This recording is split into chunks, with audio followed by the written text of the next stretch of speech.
Bienvenue à tous.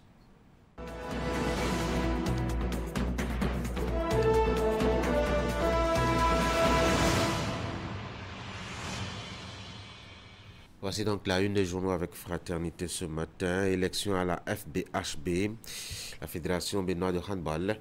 La famille du handball béninois salue le bilan évocateur de Sidiko Karimou. Accord UPR-BR-FCBE, redistribution de la carte politique. Clap de fin pour la 3e édition de Move Gaming League. Et puis inclusion financière dans le mono. Le FNM sensibilise les populations de l'Okosa et de commun sur les microcrédits. Dynamisme, info, école gratuite pour toutes les filles jusqu'en terminale. Un fait concret social attendu pour cette année académique. Quitus fiscal, le Parti Les Démocrates dénonce une nouvelle manœuvre d'exclusion en 2026. Nous sommes avec le potentiel maintenant. Session supplémentaire à l'intention des candidats aux épreuves sportives du concours douane 2025. Prolongement suspect, colère et doute. Gros malaise à la douane. Passons à nouvelle génération, élection générale de 2026, délivrance du quitus fiscal. Le Parti Les Démocrates expose ses inquiétudes. Et puis, le quotidien, l'informateur, assainissement fluvial, les résultats des investissements à Cotonou. Nous sommes avec Matin Libre, élection à la FBHB. Sidiko Karim plébiscité par la famille du handball au Bénin. Élection au Bénin, fichier électoral, guide du rapport de l'audit. Le journal attend en tout cas d'avoir des éléments à ce sujet. Nous passons à la boussole pour continuer. L'Université publique du Bénin, les cours en ligne bientôt généralisés. Info matin. Abou Mekaravi, lancement officiel de la rentrée scolaire. Angelo Arandinou, sacrifié à la tradition.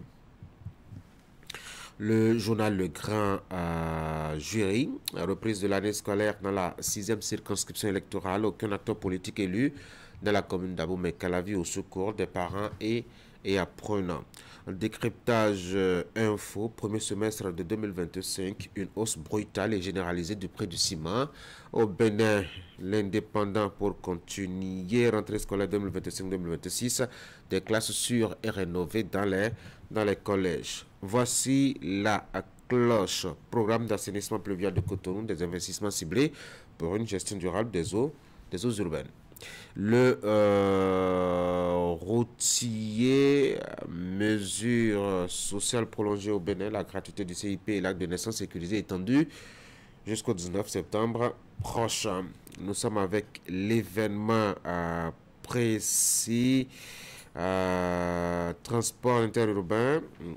Vous avez donc les éléments se rapprochent des populations d'Adjara et environ. La nouvelle tribune quitus fiscal pour les élections 2026, des mentions objet de polémique selon certains acteurs politiques. Voici Libération, rénovation de 135 collèges au plan national, 2,4 milliards de francs CFA pour le mieux-être des apprenants et des enseignants. Le quotidien d'Abarou, signature d'accord entre FCBE et les partis UPR et BR de la mouvance. Paul Hongpa et les Coris sortent dans dos. Nous sommes avec le programme. Élection, rentrée scolaire 2026 au Bénin, 2,74 milliards de francs CFA investis dans la rénovation des écoles. Passons à la nouvelle génération qui a déjà passé par ici. Élection générale de 2026, délivrance de quitus fiscal. Le parti LD expose ses inquiétudes. Et voici Fraternité pour la deuxième lecture. Élection à la FBHB. La famille du handball béninois salue le bilan évocateur de Sidiko Karimou. Accord UPR, BRFCB, redistribution de la carte politique.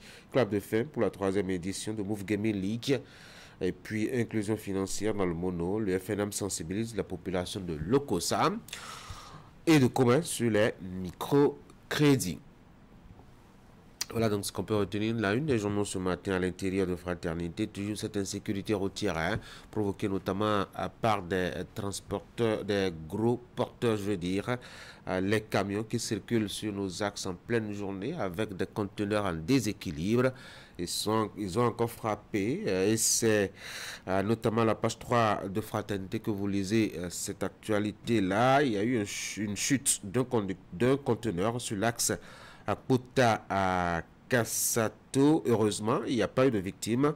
mais il y a justement que la chute a provoqué des dégâts matériels importants et surtout ralenti la circulation, a rapporté donc le reporter. Et puis, au-delà des frontières continentales, l'Afrique est doublement pénalisée par le protectionnisme de Donald Trump.